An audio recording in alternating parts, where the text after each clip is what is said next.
Are you a lifelong fan of General Hospital? Are you a new fan who wants to know more about the history of the show? Do you enjoy talking about the show with others? Do you find yourself yelling at the TV? Is your self-care an hour a day in Port Charles? If so, we invite you to join hosts Amanda Kimmel and Shannon Coach at the place where all the hidden conversations take place and secrets are revealed. Meet us at Pier 54, a General Hospital fan podcast. Hi. Hi. Welcome to the Port Charles 411 about Zander Smith. Which, first thing I want to say, his name's spelled Z-A-N-D-E-R. I thought Zander was with an X. I mean, I guess you can spell it both, but... I think I was always aware that his was spelled with a Z, so that didn't cross my mind until you texted me about it and spelled it with an X and then corrected yourself. Oops. So. Okay, I guess it's just me then. I don't know. I've never met anyone named Zander in real life, I don't think. Well, on Buffy the Vampire Slayer, he spelled it with an X. The local club by us is called Zander's and it starts with a Z. Yeah. So maybe my reference comes from the local bars, not from General Hospital. Mine was from Buffy. That was the only thing I had to base it on. All right, so Amanda's going to get us started telling us all about Zander, and yeah. So I did 2000 through 2002, and it says Mark Brett originated the role in 2000. I do not remember him, which makes me feel really bad because I should remember him. Not that he did it for very long because Chad Brandon started in 2000 also, but I do not remember any part of Mark Brett. They have a picture on here. And see how many episodes he did.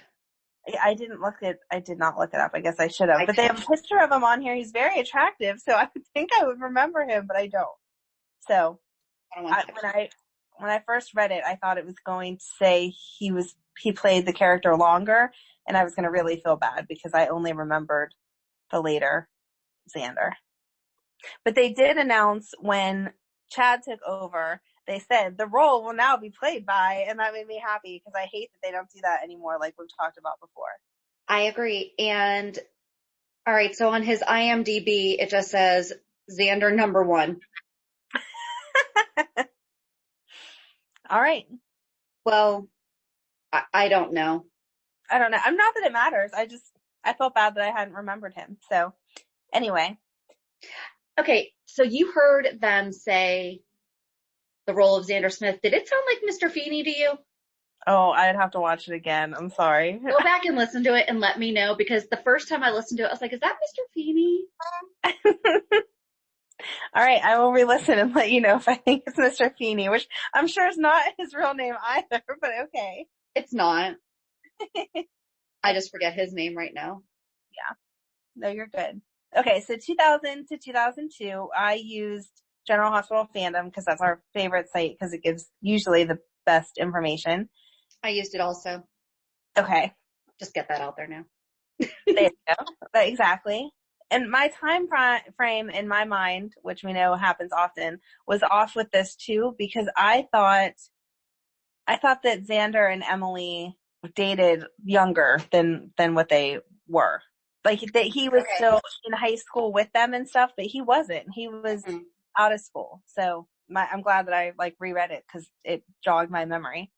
So Zander worked at a local rave club and sold drugs to young kids for mobster Joseph Sorrell.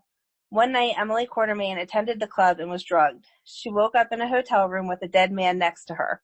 Lucky saved her and hid the body. So I watched the first video that you'll link the thing to because I don't know what the title of it was. Did you watch that did you watch it from the playlist?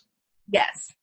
Oh my gosh, there is someone, and I'm just going to put it, I can't add it to our playlist, but there was someone who did 158 videos in order. Yes. Thank you. Exactly. So that's what I started watching, and it went into more detail, obviously, the show does, so Emily woke up in the hotel room with this dead guy next to her. She panicked and left the room and called Lucky and Nicholas, and they came and cleaned up the room and took the body and put it in Zander's car.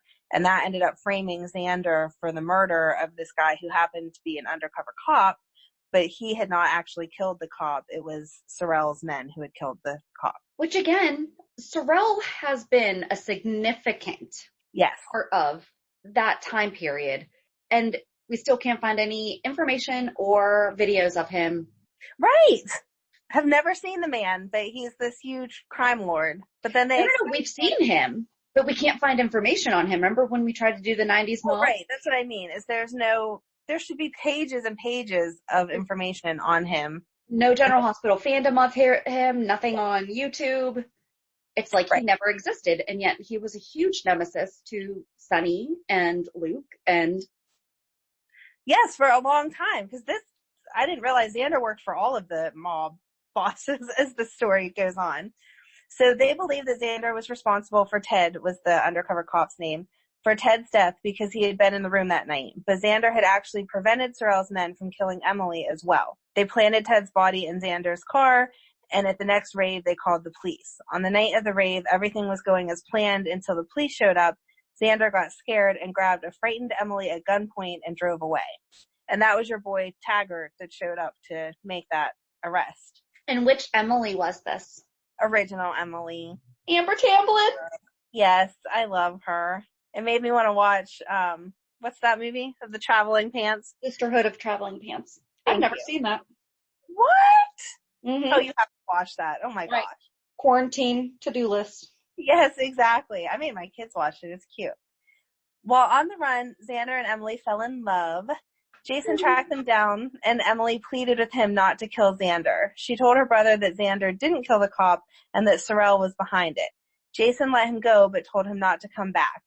But Zander did come back to Port Charles to see Emily because he couldn't stay away from her. He wanted her to run away with him, but she knew she couldn't leave her family.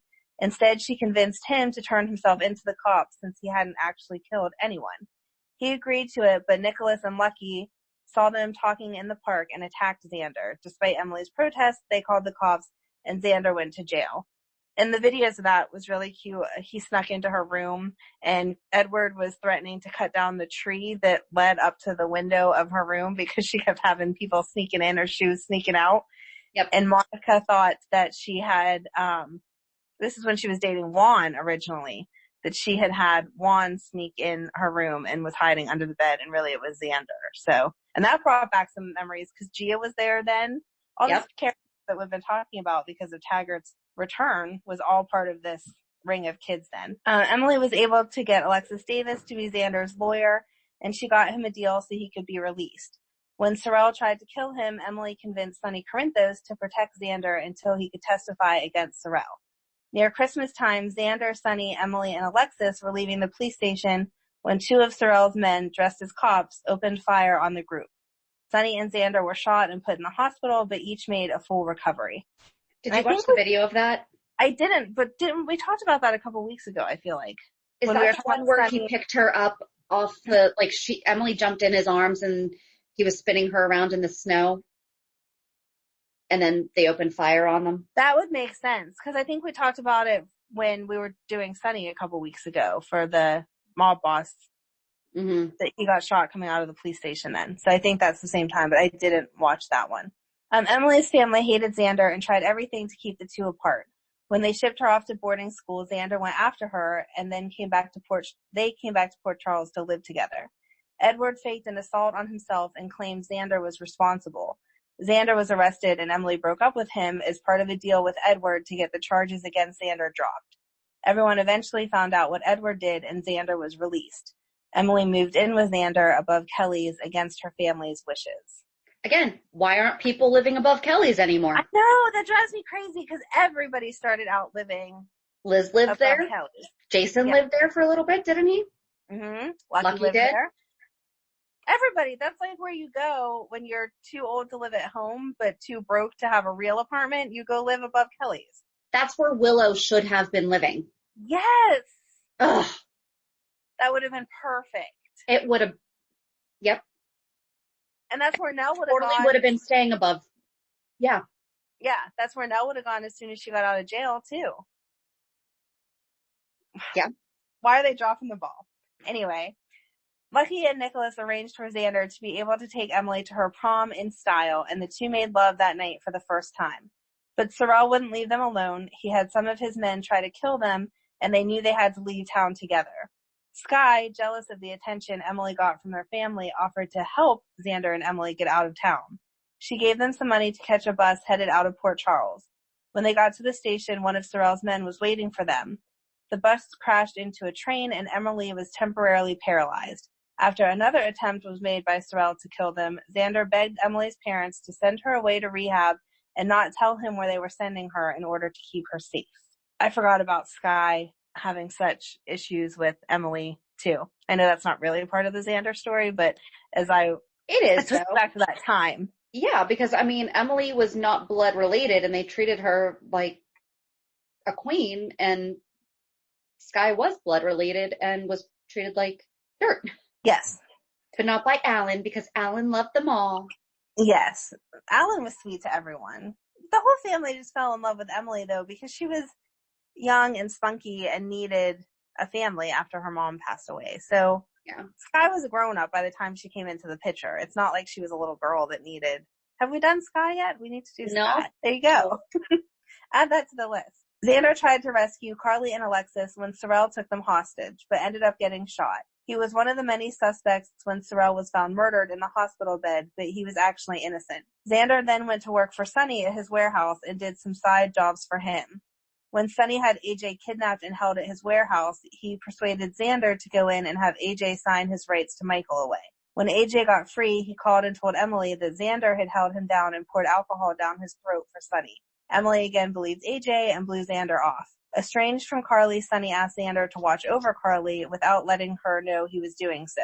They became friends in the process. I don't remember that. Hearing it, it doesn't sound unfamiliar. Right? But I don't remember it. As I read more about this, I just don't remember it ever being a thing. So it says, when Emily told Zander that she had started dating someone else, Zander took it very hard and became self-destructive. He kissed Carly in revenge, but she told him they were still friends. She wasn't too happy to learn that he had befriended her on Sonny's request, but Zander made her believe that he truly liked spending time with her, and she warmed to the idea. She didn't realize that he had begun to have real feelings for her. They nearly shared a night of passion, but Zander realized that Carly was trying to make Sonny jealous, so he pushed Carly away. She left distraught, and Zander blamed himself when Carly turned up missing after her car plunged into the lake. Maybe because I loved him with Emily so much, and then I was so mad about him being with Elizabeth, that's the only romance stories that I remember. I don't remember him trying to hook up with Carly. Yeah. When Carly was discovered alive and well, she went back to Sonny. Sonny then fired Zander when he accused Jason of putting the moves on Carly. Zander decided he was through with the Corinthos family and sold the information he had on Sonny as revenge. When Sonny found out, he had Jason beat him up. Elizabeth found Zander and took care of him. They began to grow close, and an attraction between them developed. When Elizabeth was kidnapped by Roscoe and put in a crypt, Zander attempted to rescue her, but then got thrown in next to her. In their attempt to escape, they broke a gas line and passed out. When Jason came to rescue them, the crypt blew up, and Zander suffered some injuries. Zander and Elizabeth eventually became lovers, but she was torn between him and Jason. Although she picked Zander, Zander continued to fight with and go after Jason. I just don't like him with Elizabeth. I can't say that enough. While working for Roy DeLuca against Sonny, Zander got involved with the new mobster in town, Luis Alcazar. Zander snuck into Alcazar's yacht to try to figure out the identity of the mystery woman on board. He was caught, beaten, and tossed overboard to drown. He managed to survive, but he had amnesia and couldn't remember much of anything. Elizabeth took care of him while Jason protected both of them from Alcazar's men. When Zander regained his memory, he hid it from Elizabeth at first and began making an attempt to turn his life around.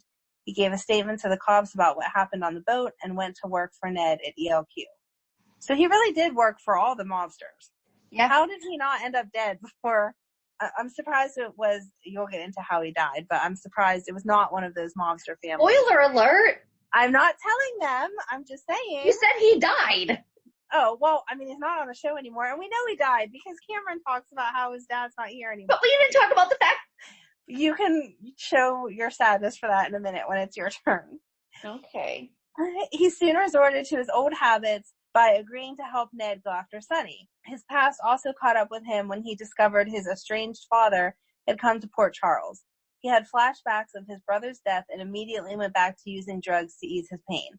When Zander wound up in jail for trashing Jake's bar, he had to agree to see a therapist in order to stay out of prison. But the therapist also trashed 2 bars at this point? Yes, there you go. Just take a running list. Just a train wreck.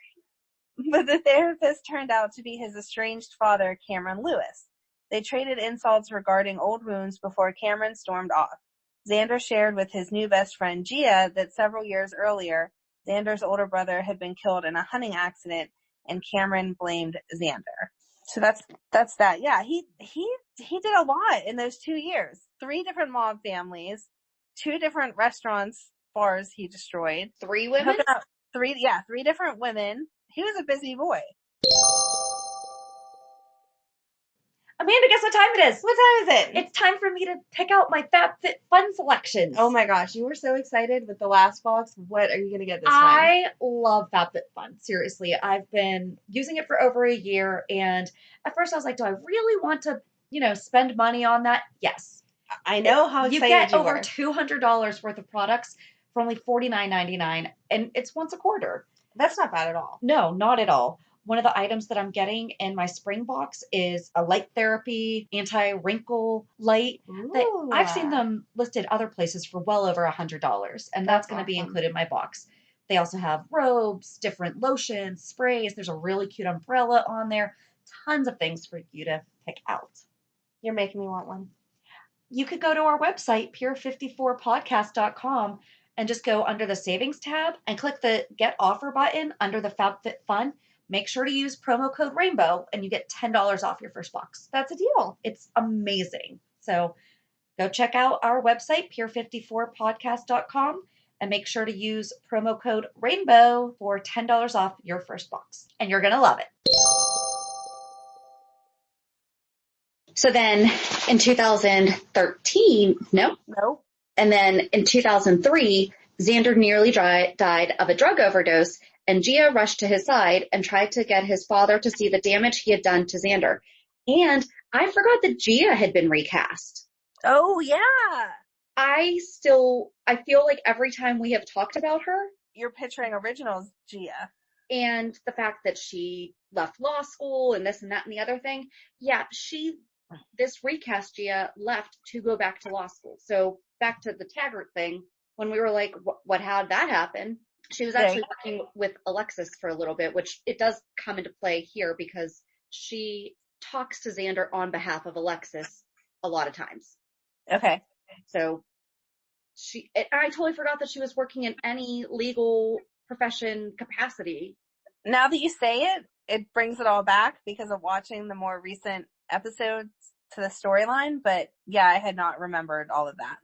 No. So Gia really told off Cameron. I did watch all of the videos from 2003 to 2004. I did not just sit there and watch them. I was doing some contact cleanup I was cleaning out my emails. I was organizing a couple different programs that I have, updating my contacts as they were playing in the background. Okay. So I was working while I was listening. Okay.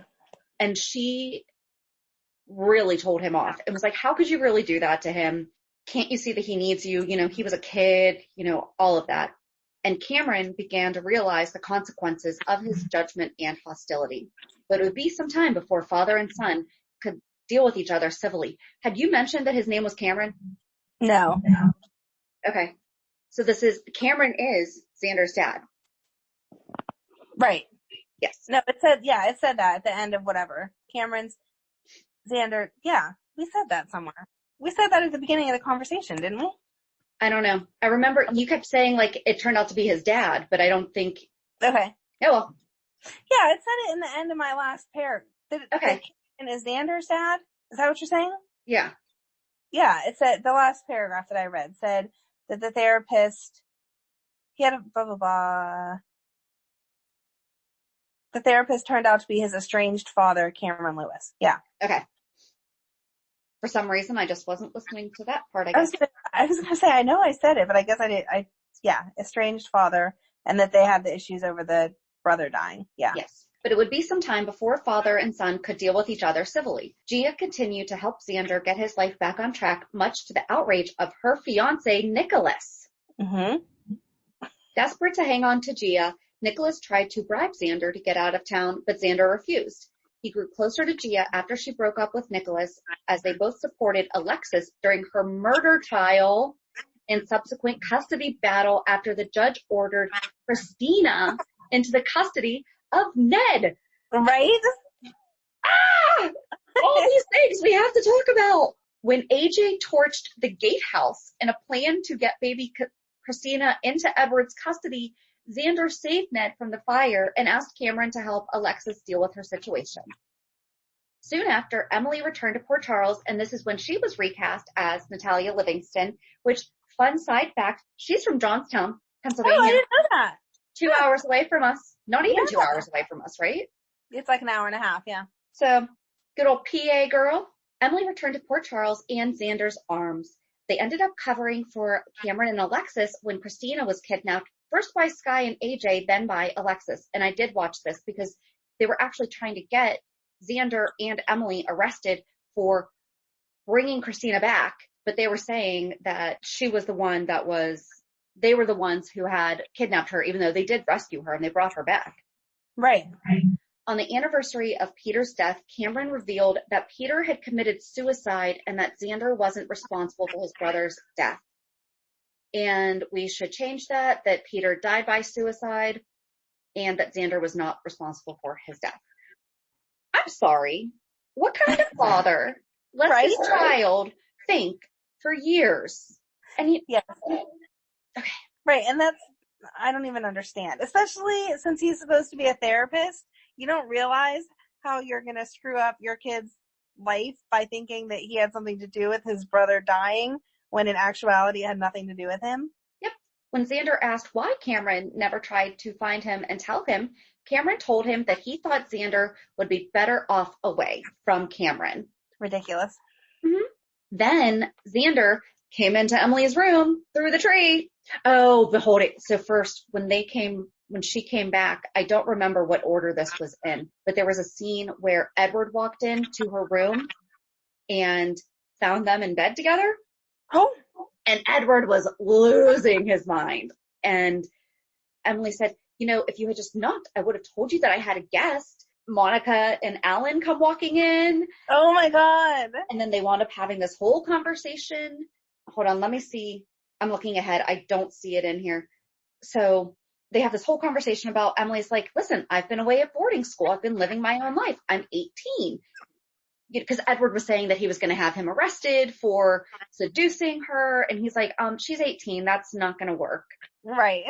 So it was really good.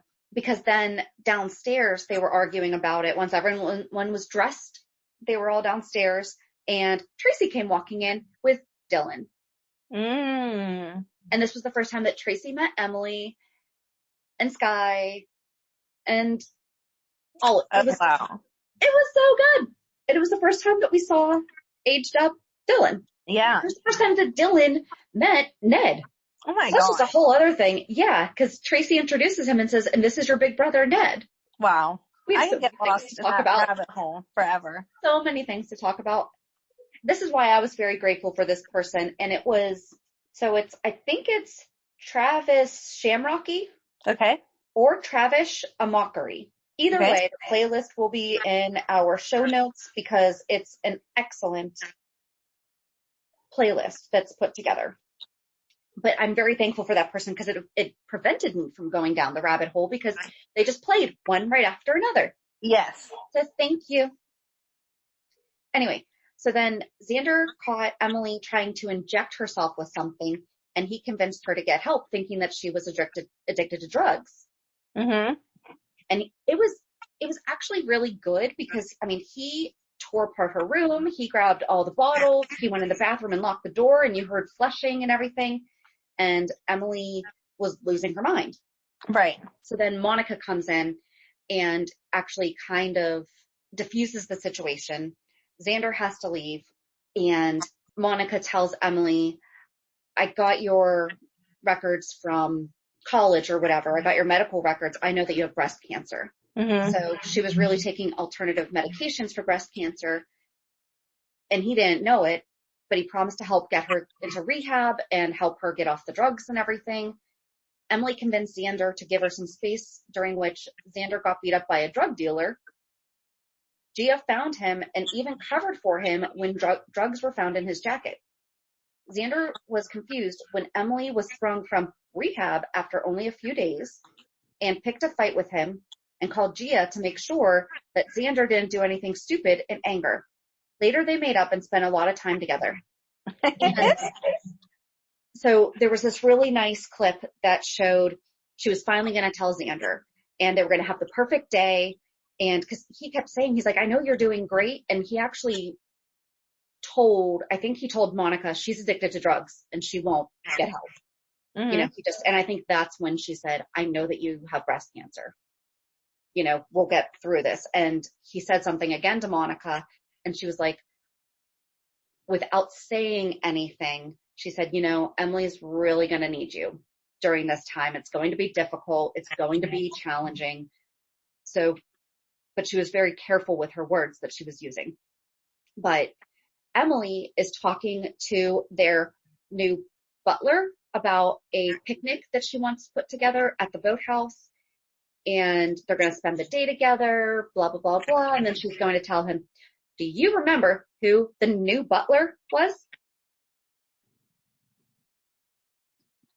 This isn't when Alexis was being the butler. Oh, It sure wow. was. That Dobson? was so funny. That was so funny. We have a lot to talk about with Alexis. That was probably my Let's do favorite an episode. Alexis.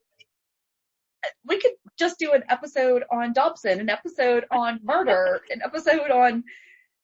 How many people have you killed and gotten off of not killing them? How many people have you allegedly killed? Oh my gosh. Yeah. So that's, you know, part of, they spent the time together. And when a drug dealer that Zander had harassed for selling to kids and confronted Zander with a gun, a struggle ensued and Zander got shot. Later, the guy turned up dead and Scott tried to pin the murder on Zander, but Emily had Nicholas bail Zander out. Suddenly, Emily dumped Zander and claimed to be in love with Nicholas. Zander was blindsided and found comfort in Gia's arms. So now here he is with Gia. Mm-hmm. Gia knew the truth about Emily, but Emily pushed her to develop a relationship with Zander. But when Zander found out that Emily had breast cancer, because she never told him, Right.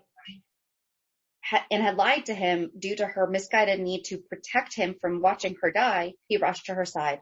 Zander and Nicholas were both in love with her by this point, but aside from the occasional bar fight, they managed to remain civil as she fought for her life.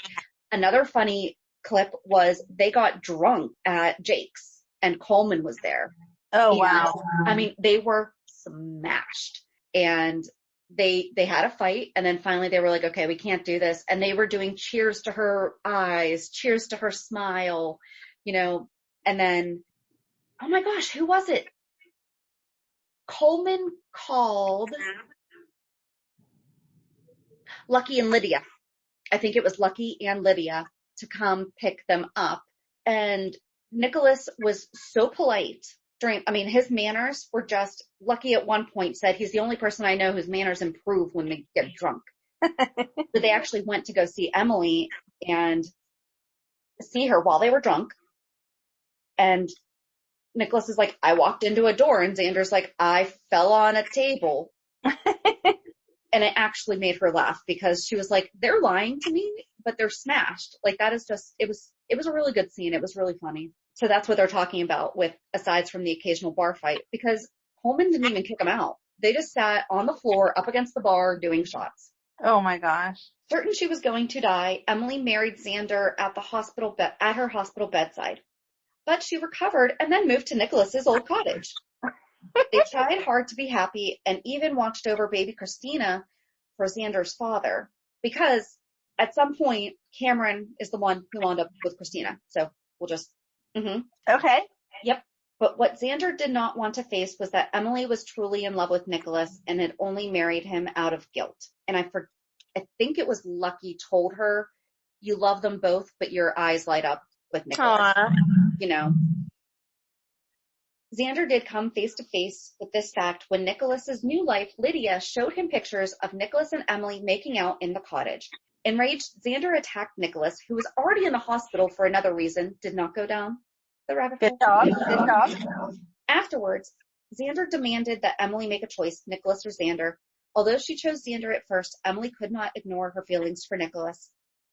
Zander realized this and broke it off before she could leave him.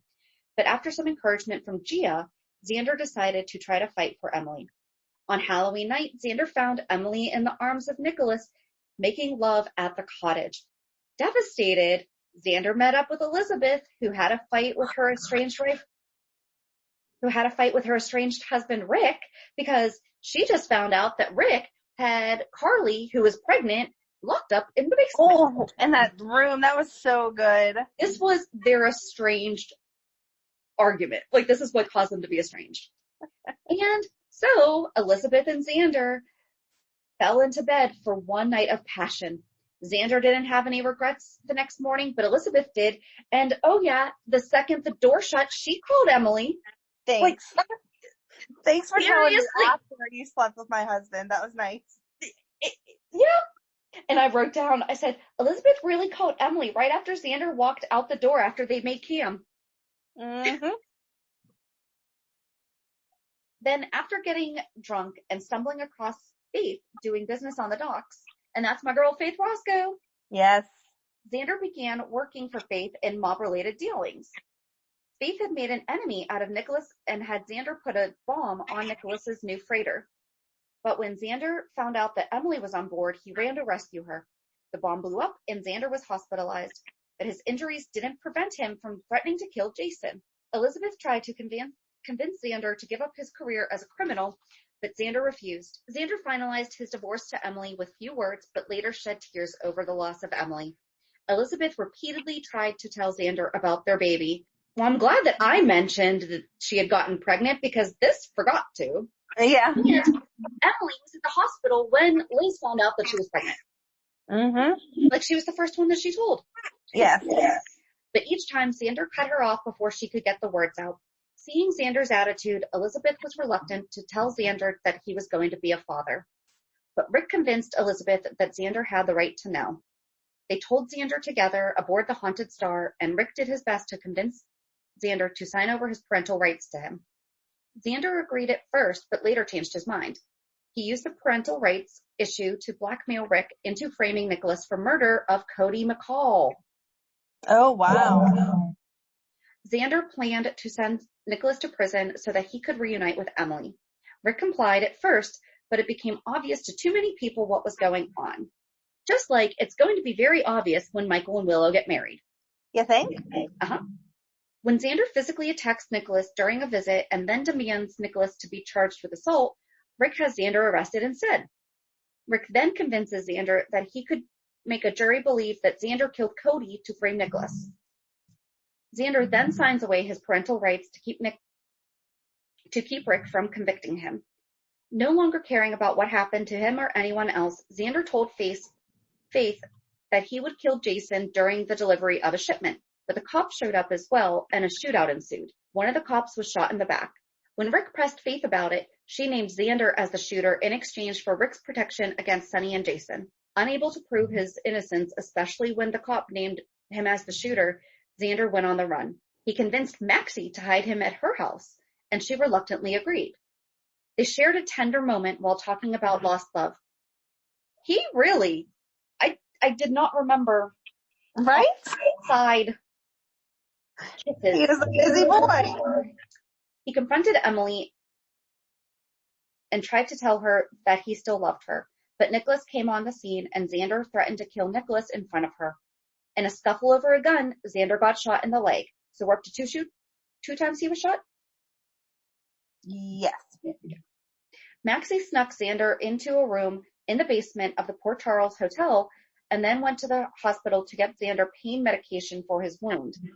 Cameron caught Maxie stealing the medication and convinced her to let him help Zander. So Maxie for lots of people. Yes, she did. Zander reluctantly allowed his father to remove the bullet, but made him leave afterward by pretending to hold Maxie hostage. Sorry. Hostages. I know. Nicholas discovered that Zander was hiding in the basement of the hotel and confronted him. He knocked Zander out and locked the door. Then he notified Rick of Zander's location. When the police came to arrest him, a fire exploded from the room he was in. The fire spread through the entire hotel and pulled a body out of the basement that was believed to be Zander's. Distraught over his son's death, Cameron walked into the burning hotel. He met Luke and Lucky in the building and saved Lucky from being crushed by a falling beam before being crushed himself. So that was the end of Cameron. Yep. Trying to save his son. Well, thank God he became a father in the end, because he sucked before that. Emily felt guilty and distraught over Zander's death as well, but she later learned that the body was Scott Baldwin. Okay. However, no one knew Zander's whereabouts. A few days later, and this is, keep in mind, this is when the Port Charles Hotel burned down, and that is how we now have the Metro Court, because Courtney was all in here, too. Oh, okay. She was in the background. Yeah. So Emily felt distraught, blah, blah, blah, blah, blah. A few days later, Rick, Elizabeth, Emily, and Nicholas all received letters from Zander, courtesy of a lawyer. Each letter accused the person's significant other of killing Zander. The two couples spent the next few weeks trying to figure out who killed Zander. First, Nicholas was arrested since he was the last person to see Zander alive and had him locked in the room, leaving Zander no way out of the fire. But the charges were later dropped. Elizabeth finally admitted to confronting Zander before the fire and knocking him out. Unwilling to let Elizabeth pay for Zander's death, they convinced Jason to say that another cop, Capelli, had admitted to killing Zander before dying after a confrontation with Jason. The mystery was finally solved. Or was it? Not long after Elizabeth's confession, evidence began to surface that Zander might still be alive. Emily saw him everywhere she went, but she figured she was only hallucinating. She went to the cottage that she had shared with Zander in order to say goodbye. Instead, she found Zander in the flesh. He had knocked out the maintenance guy in the basement of the hotel and accidentally killed him. Zander then seized the opportunity to convince the cops he was dead by starting the fire to burn up the remains. Then he hid out at the guy's apartment. This is like true crime stuff that you hear about. Yes. Zander told Emily that he loved her and they should be together, but Emily realized that Zander was mentally unstable. He took her hostage and demanded that she make love to him. Wow. If she didn't, he would kill Nicholas. This is not okay. Yes. But when Emily agreed as only a business arrangement, Zander couldn't go through with it. Good. Right. When the cops arrived outside after being tipped off by Elizabeth, Emily tried to soothe Zander and convince him to give himself up. She refused to leave without Zander, and he finally agreed to walk with her outside. Emily had already informed the cops that Zander was unarmed. Repeatedly said, he's unarmed. And then they're like, he could be making her say that. And for some reason, Rick was there. Rick was everywhere back then. Yeah. However, once outside, so he's standing there and they're holding hands and he looks down and he sees the sight laser on his chest. And he kept saying that that was the first place that, so they met because like you said, like the hostage situation and everything. So that's how they met. And he was like, this is how it ends. Like we've come full circle. And he pushed her away and made a move like he was reaching for a gun, and the cops opened fire, didn't kill him right away, and he died in Emily's arms. The end. That makes me sad because it would be fun if we could bring him back now. Well, in 2009, he did make another appearance when Natalia was leaving as Rebecca Shaw, and she got on a plane, and the person she was sitting next to was Chad Brannon, and I think he said his name was Aaron, and she was going to Paris because, you know, we do. Everyone goes to Paris. And she said something about, or he looked at her funny, and she was like, what? And he's like, nothing. And she's like, do I just have one of those faces? Like, you recognize me? Or like, you know, do I seem familiar or something like that? And he said, no, but he was saying about how before the relocation, I guess he was relocating for his job, he didn't know anyone in Paris. And it just hit him when he got on the plane. And now he knows her. So even though it was two totally different characters that each one of them were playing, You're right. he did make that one more appearance in 2009. And in addition to the 158 episode, and so just a heads up, it's not every single episode that he was in. There is a bunch of clips. So some of them are 2 minutes, 3 minutes. I think the most that any clip was 8 minutes. Right. And those were few and far between. Mm-hmm. But there was also by Holly G3 on YouTube created a 6-series, the Zander Smith documentary.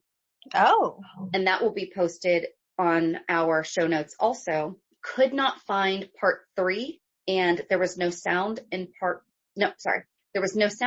3, and I could not find part 4. Okay.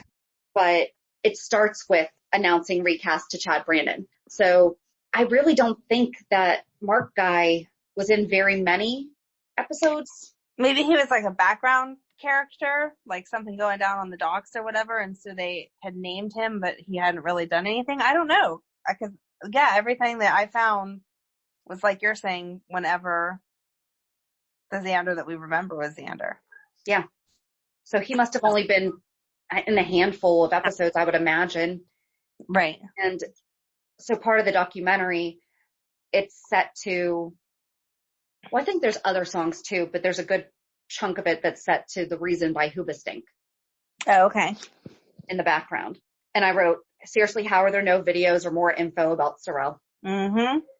Well, now it makes sense why Elizabeth hasn't really told Cameron that much about her dad, because there's not very many good things to tell. Well, but that's the thing though, is as you're watching it, he's a good guy. He is a good guy. He just makes every wrong. He worked for every mobster. Yes. He held people captive 2 or 3 times, depending on what you want to count Emily. He was shot twice.